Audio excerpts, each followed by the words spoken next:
Bonjour à tous et bienvenue dans La Foi en débat. On va parler aujourd'hui de la vie, non pas de la fin de vie, même si c'est un peu le sujet d'actualité, mais du début. On a inscrit il n'y a pas si longtemps le droit à l'avortement dans la Constitution, mais l'Église catholique s'est toujours opposée à toutes les formes d'avortement, quelles qu'en soient les circonstances. Alors pourquoi l'Église s'oppose-t-elle à ce qui est considéré comme un droit des femmes ? Qu'est-ce qu'un embryon à ses yeux ? Qu'est-ce qui lui permet de dire qu'il a autant de valeur qu'un humain adulte ? Que fait l'Église du droit des femmes ? On va en débattre.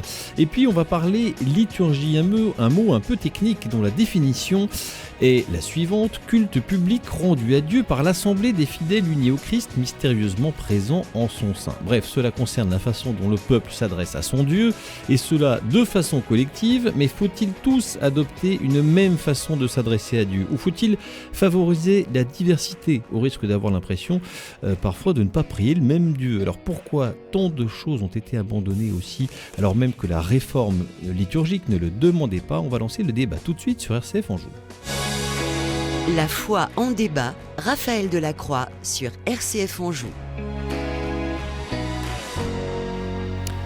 Et le binôme qui m'accompagne pour cette émission aujourd'hui est constitué du père Aymeric de Boire. Bonjour. Bonjour Raphaël. Administrateur de la paroisse d'Orée d'Anjou, entre Loire et Divat, aux confins du Maine-et-Loire, presque Loire en Atlantique. Voilà, on ne vous a pas entendu parce que votre micro était fermé. Vous pouvez le redire. Le Far West du diocèse, oui, c'est ça. Oui, il paraît que là-bas, il faut se méfier parce que c'est très très dangereux. Et également professeur au séminaire de Nantes, et puis il faut le dire aussi, très très fort en pétanque, puisque au tournoi interséminaire, le séminaire de Nantes a fini 2e. Exactement, c'est vrai, c'était samedi dernier, 3e au foot et 2e à la pétanque. Mais voilà, il faut quand même le dire. Ça fait partie des choses importantes de la vie de l'Église. Ça. Bon, félicitations, on voit ce qu'il faut au séminaire. Voilà. Et puis, autre membre du binôme, le père Guillaume Bourcy, curé à Chalonnes-sur-Loire. Bonjour. Bonjour Raphaël. Vous êtes fort en pétanque, vous ou pas ? Pas très pratiquant. Pas très pratiquant, oui, d'accord. Croyant mais pas pratiquant. Ok. Alors, sujet moins léger, on va parler donc de l'avortement. Rares sont les personnes qui aujourd'hui en France sont opposées à l'IVG, et pourtant les catholiques font partie de cela. Alors on dit souvent que c'est leur religion qui leur interdit. Ah bah oui, toi t'es catholique, t'es contre l'avortement, c'est normal. Ce qui ne veut pas dire grand-chose en fait. Alors, je vais vous poser la question très nettement. C'est quoi le problème ?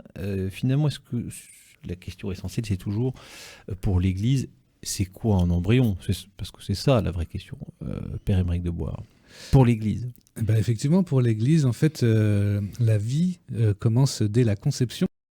Donc, pour l'Église, un embryon, c'est déjà un être humain qui est appelé à grandir, à se développer et à pouvoir à être aimé de Dieu et à pouvoir du coup, appelé à la vie, quoi. Quel que soit son stade de développement. C'est ça, effectivement. Enfin, l'Église, dans sa manière d'exprimer les choses, parle du moment de la conception, quoi. C'est-à-dire parce que y a déjà cette puissance de vie qui se manifeste au moment de la rencontre de l'ovule et du spermatozoïde. Enfin, donc c'est ça, le moment de la fécondation qui fait que la vie se manifeste et que du coup cette vie elle doit pouvoir s'exprimer. Elle porte tout un potentiel qui doit pouvoir se déployer, se développer. Elle est porteuse de grâce aussi. Et donc elle n'opère pas de distinction entre ce mini-embryon de la conception à l'enfant qui n'est pas encore né mais qui a 9 mois dans le ventre de sa mère, c'est pareil ? Pas de distinction. C'est-à-dire que la valeur, en tout cas, de la personne, elle est la même. C'est sûr que c'est pas, on n'a pas la même relation avec quelqu'un dont on voit le visage et qu'on peut porter dans ses bras, ou l'embryon qui est au creux du ventre de sa mère. Mais ça veut pas dire que sa dignité serait moindre ou qu'elle aurait moins de valeur, ou voilà. Mais c'est vrai que en même temps, il faut acter aussi que la relation n'est pas forcément la même avec un enfant qui parle pas encore qu'avec un enfant qui parle, avec qui on peut jouer. Enfin, au fur et à mesure avec un adulte. Enfin, donc c'est sûr qu'en fonction de nos âges de vie, nos interactions sont pas les mêmes, mais justement quelqu'un de malade ou en bonne santé, sa dignité reste la même, quoi. Ok, Père Guillaume Bourcy, la question elle est un peu là, ce que ne comprennent pas les personnes qui sont opposées, qui sont favorables à l'avortement, c'est pourquoi l'Église qu'elle défende l'enfant à naître, etc., pourquoi pas, mais il y a quand même ce fameux début de la vie où on se dit, attendez les amis, on n'en est pas encore là, c'est encore quelque chose, vous avez parlé de puissance de vie, c'est ce qu'il va devenir, mais qui n'est pas encore. Honnêtement, quand c'est microscopique, que vous voyez ça à peine au microscope, vous dites, n'exagérons rien en disant c'est un être humain. C'est pas encore complètement un être humain, il est appelé à le devenir, mais il ne l'est pas encore. C'est pour la vie, effectivement. Je pense que c'est la première chose à rappeler, c'est que l'Église est d'abord et avant tout pour la vie. On résume souvent en disant elle est contre l'avortement, mais en fait, c'est d'abord qu'elle est pour la vie.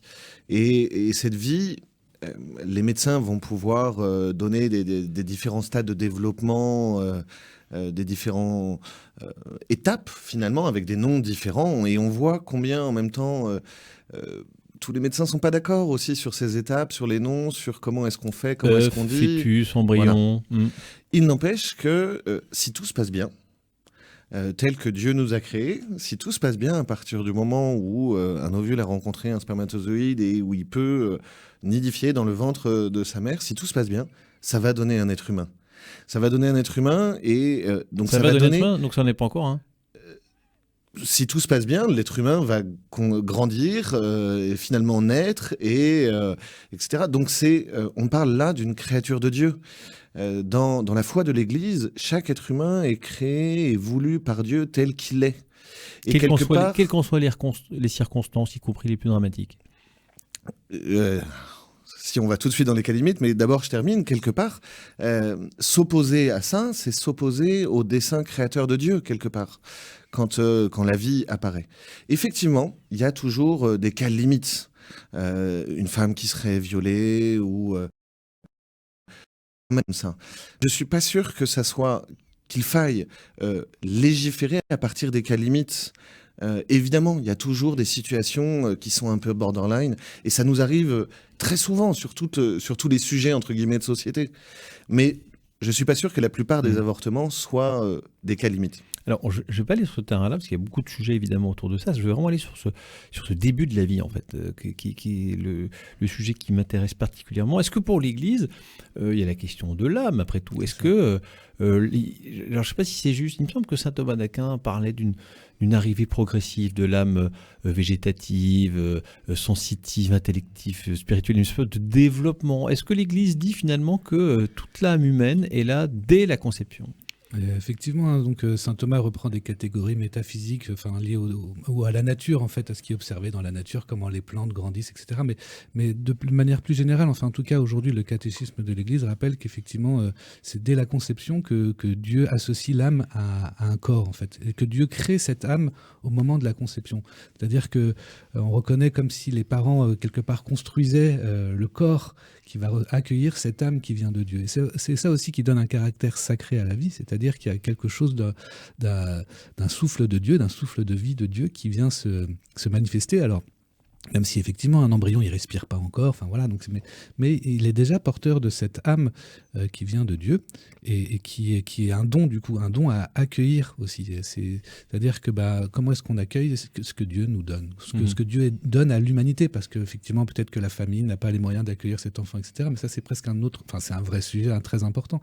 Mais parce que quelquefois on parle de la question du projet parental, ce serait ça qui donnerait la consistance ou l'importance à l'enfant à naître en fonction d'un projet parental ou pas, quelque part on pourrait dire que Dieu, lui, il est porteur de ce projet parental même si les parents ne le portent pas. Et donc on ne peut pas se permettre de mettre un obstacle à ce que porte Dieu, ce projet que Dieu porte. Donc, pour l'Église catholique, il y a bien être humain, âme humaine, enfin bref, il y a tout ce qu'il faut dès la conception. Oui. C'est un être humain à part entière. Pardon d'insister un peu sur cet aspect-là, mais que si j'écrase un gland, je n'écrase pas un chêne, abattre un chêne, c'est pas la même chose. Est-ce que il n'y a pas un degré dans tout ça, Père Guillaume Bourcy? Est-ce qu'il n'y a pas un moment où on se dit, attendez, bien sûr, on peut dire que c'est pas un chien, c'est un être humain, mais enfin, vous voyez bien qu'au tout début, d'ailleurs, quand une femme fait une fausse couche, ce qui arrive régulièrement, on célèbre pas un enterrement dans la foulée pour un fœtus de quelques semaines. C'est difficile de comparer, même si ça se tient, mais c'est difficile de comparer un gland avec un être humain, parce que de toutes les créatures, la foi nous rappelle que l'être humain est la seule que Dieu a voulu pour elle-même. Quelque part, toute la création est un écrin dans lequel Dieu a mis l'être humain. Donc, au milieu de la création, l'être humain a une place particulière. Et donc, c'est difficile de comparer. Ouais, je ne comparais pas un être humain à un gland, mais c'était plutôt la différence entre... Mais il n'empêche que le gland, pour reprendre la comparaison, le gland, s'il tombe dans la terre, dans la bonne terre, au milieu de l'humus, et qu'il a suffisamment d'eau, etc., il va devenir un chêne. Et effectivement, peut y avoir des situations qui fait que le développement de ce chêne ne va pas aller jusqu'au bout. Comme il peut y avoir chez une femme qui est enceinte des accidents, des choses qui font que la grossesse ne tient pas jusqu'au bout. Vous parlez juste à l'instant d'une fausse couche. Ça arrive et ça arrive très souvent. Et il y a quelque chose aussi de mystérieux dans la vie. Il faut accepter ce mystère. C'est quelque chose qui est douloureux. Une fausse couche, ce que je veux dire, on n'en fait pas quelque chose d'aussi important que si vous perdez un enfant à 4 mois, à 5 mois, où on va même peut-être pouvoir vivre ça avec un véritable deuil. Finalement, c'est quoi la limite, la frontière entre les deux?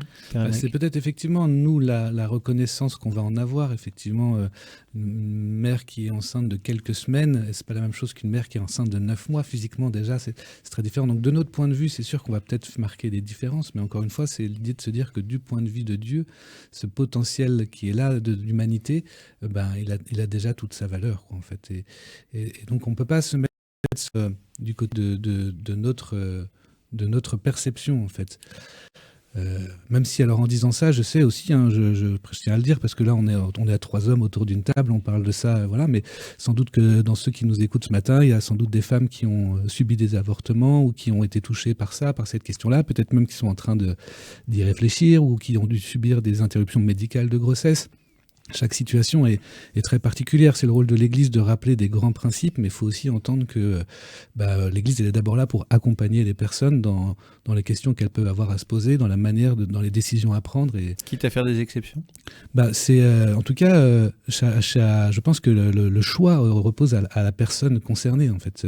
C'est-à-dire que l'Église reconnaît toujours la conscience de chaque personne. Alors après, c'est son rôle, elle, d'éclairer la conscience de chacun. Mais justement, ce que vous parliez en introduction de la question du droit des femmes, etc., je pense que de toutes les façons, ce droit, il s'impose parce que c'est elles qui prennent la décision. Alors, j'espère en dialogue avec ceux qui les entourent, etc. Ouais. D'accord avec ça, Père Guillaume Bourcy ? De ce que j'entends de Père Emerick, il dit ok, mais enfin bon, il y a un moment où il y a la conscience qui s'exprime. Ça veut dire que de temps en temps, ça peut dire oui, selon certaines circonstances, l'Église peut être d'accord avec l'avortement. Moi, c'est un peu ce que j'entends, ce que vous dites. Hein. C'est pas que dans certaines circonstances, l'Église peut être d'accord avec l'avortement. L'Église est très claire sur l'avortement, mais il y a l'acte et il y a les personnes qui posent un acte. Et l'Église va accompagner ces personnes. On peut ne pas être d'accord avec ce que fait quelqu'un et pour autant continuer d'aimer cette personne. Et justement, parce qu'on l'aime, continuer de l'accompagner et... tout en l'aimant, lui dire moi je suis pas d'accord, mais ça ne m'empêche pas de t'aimer, ça ne m'empêche pas de t'accompagner, de t'aider à trouver peut-être une voie de salut. Ça correspond à ce que vous vouliez dire. Oui, tout à fait. Okay. Oui. Très bien. Pour terminer là-dessus, vous évoquez le droit des femmes. Aujourd'hui, c'est ça qui est mis en avant, c'est qu'on parle de la vraie question d'avortement. Nous, on l'a beaucoup traité sur le début de la vie, là, aujourd'hui. Mais ceux qui ont voulu son inscription dans la Constitution, c'est dire, attendez, c'est un droit, entre guillemets, fondamental pour les femmes. Existe le droit des femmes pour l'Église catholique ? 30 secondes chacun. Je ne suis pas sûr que là, on soit en termes de droit, mais en termes de toute puissance. De vouloir gérer ce qui fondamentalement est ingérable, le mystère de la vie. Et on veut avoir la toute-puissance sur cette question-là. Effectivement, j'entends cette question du droit des femmes et on voit très régulièrement la détresse de certaines femmes qui se retrouvent enceintes, le souhaitaient pas, etc. Voire des femmes qui ont avorté. C'est un acte difficile pour elles aussi. Hein. Donc je comprends qu'elles aient un choix à faire. Mais je ne parlerai pas, moi, de droit là-dedans. Je parlerai plutôt d'une tentation à la toute-puissance. Pierre Emerick, un mot là-dessus, rapidement. C'est juste, je pense aussi qu'on met beaucoup en avant du coup le droit des femmes parce que elles peuvent s'exprimer, elles ont la parole et c'est important qu'elles le fassent. Enfin, là aussi, c'est leur droit, etc. Mais justement, il y a aussi le droit du plus faible et du plus fragile, et donc de ces enfants à naître qui ne peuvent pas s'exprimer. Et c'est aussi de cette voie-là que l'Église essaie de se faire porteur du plus vulnérable, de celui qu'on peut oublier. Et bien voilà, merci beaucoup d'avoir rappelé ces choses fondamentales et de l'avoir dit. Dans quel esprit l'Église voit ça? Merci. Maintenant, on va changer tout à fait de sujet. On va parler de la liturgie. La foi en débat, Raphaël Delacroix sur RCF Anjou. Toujours en compagnie du père Guillaume Bourcy, curé à Chalonnes-sur-Loire, et du père Aymeric Deboire, qui est professeur au séminaire de Nantes, professeur en pétanque, on l'évoquait, mais pas que, en début d'émission. Alors on va parler de la liturgie, on va essayer de comprendre ce que c'est. Je vous en ai donné un petit peu la définition en introduction. Un culte public rendu à Dieu par l'assemblée des fidèles unis au Christ, mystérieusement présent en son sein. Voilà, définition officielle. Ça veut dire que ce culte est codifié, ritualisé. Alors, est-ce que c'est important d'être d'accord sur la liturgie, sur la façon dont on s'adresse collectivement à Dieu, si vous m'autorisez cette simplification-là, ou bien finalement c'est secondaire et c'est pas si important parce que les cathos ils aiment bien s'écharper sur les questions liturgiques. Donc, Père Aymeric. En fait, la liturgie, elle est importante dans la vie de l'Église, effectivement, pour pouvoir prier ensemble. En fait, c'est d'abord ça, c'est-à-dire l'idée d'un culte public. Il y a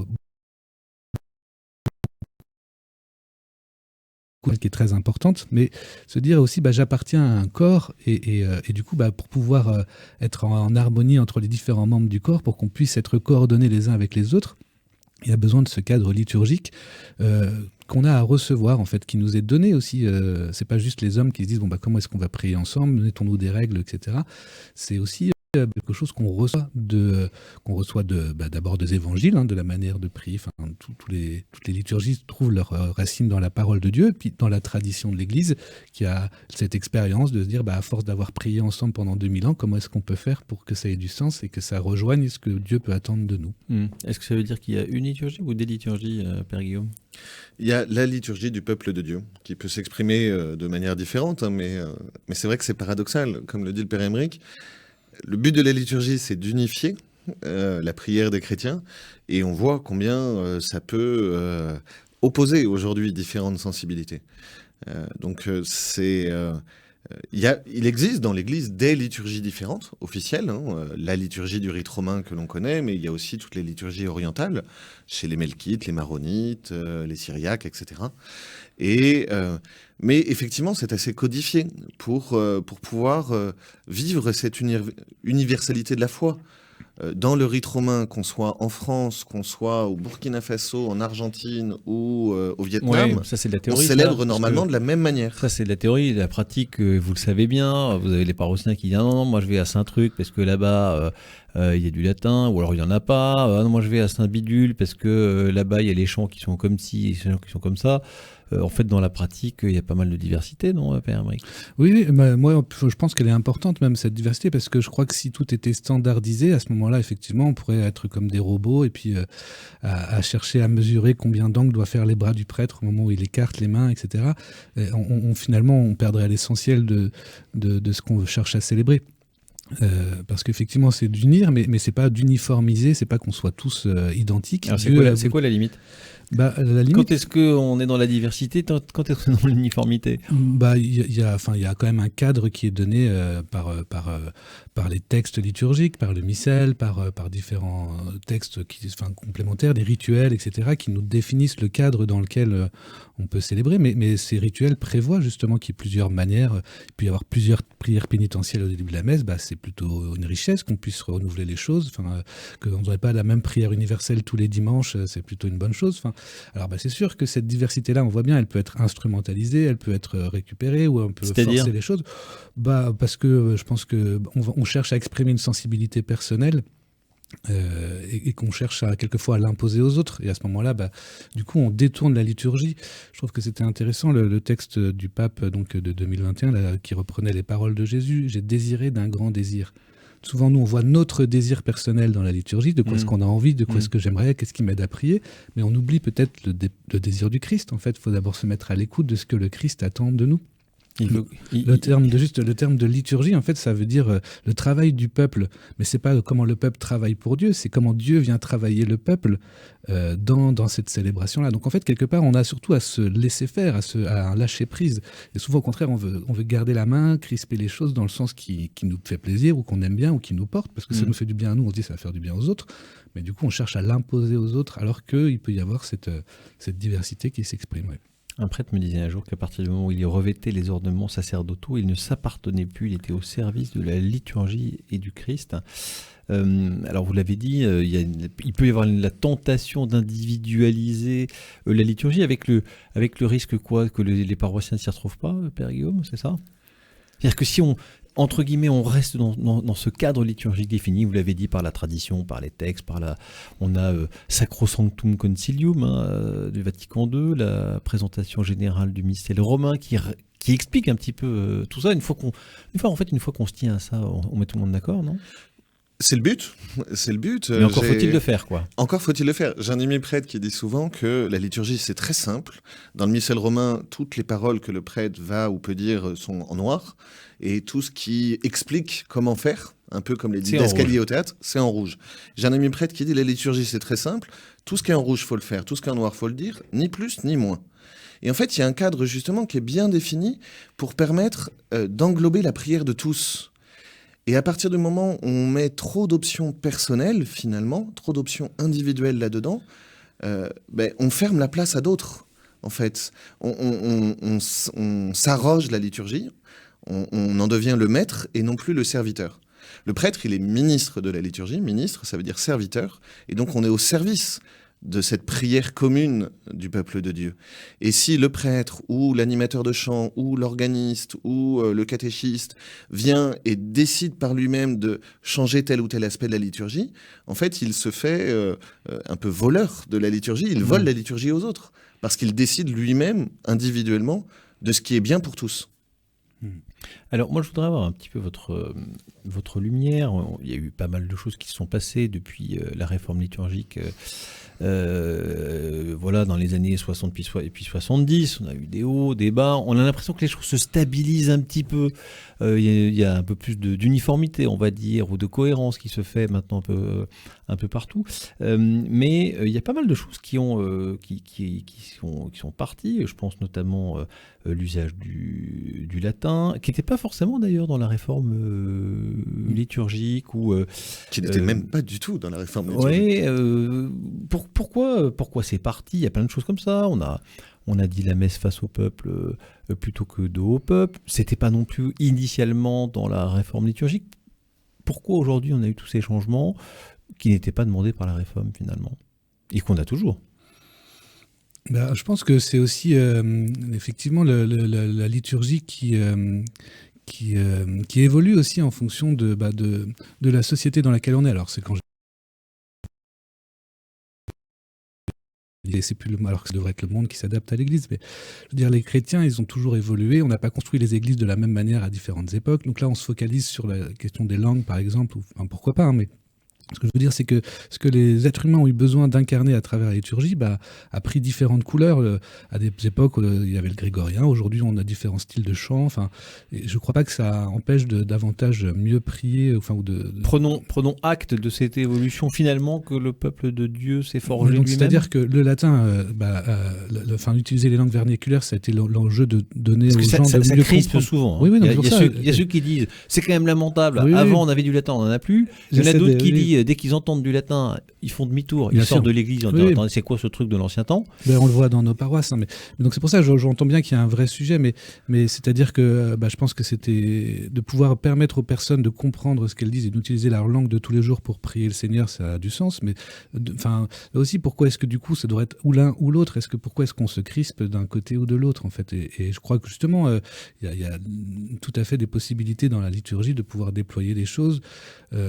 Alors pour que tout le monde s'y retrouve, alors on va faire un grand truc un peu mou et puis finalement personne va s'y retrouver, mais si les choses sont bien faites, je crois que en porteuse de sens aussi en fait. Justement, le débat c'est pas du latin ou pas du latin, c'est comment est-ce qu'on s'adresse à Dieu, qu'est-ce qu'on veut lui dire, comment est-ce qu'on met en avant le sens du sacré. Moi, j'entends souvent les gens dire ce que j'aime, moi, c'est la belle liturgie. Je suis d'accord, mais tout le C'est monde. quoi, J'ai une jamais belle entendu liturgie quelqu'un me dire j'aime pas la belle liturgie. Enfin, Mais j'aime la bien moche les liturgie. liturgies moches, oui. Donc, on voit Mais bien que c'est mais forcément qu'est-ce quelque que chose c'est de qu'une très belle liturgie ? subjectif. Ouais, Il y a c'est forcément ça. quelque chose d'un peu Oui. subjectif parce que il y a quelque chose d'esthétique, de quelque chose de l'art. On parle de l'art de célébrer. Donc, il faut aussi assumer ça, mais justement pour pouvoir en prendre du recul sur ce que j'aime, quoi. Père Guillaume Bourcy là-dessus. La réforme, on a l'impression que c'est un texte qui est tombé un jour et du jour au lendemain, il fallait appliquer. Ce qu'on appelle la réforme liturgique, c'est aussi tout un mouvement. C'est-à-dire que on passe d'une époque à l'autre et c'est pas la première fois dans l'histoire de l'Église. Quand on regarde vraiment l'histoire de l'Église, il y a eu des changements liturgiques qui ont été aussi un peu difficiles. Et l'Église, c'est la barque de Pierre. Donc, comme une barque, quand on veut aller d'un point à un point B, il faut un peu louvoyer avec les courants, avec le vent et tout ça, parfois tirer des bords.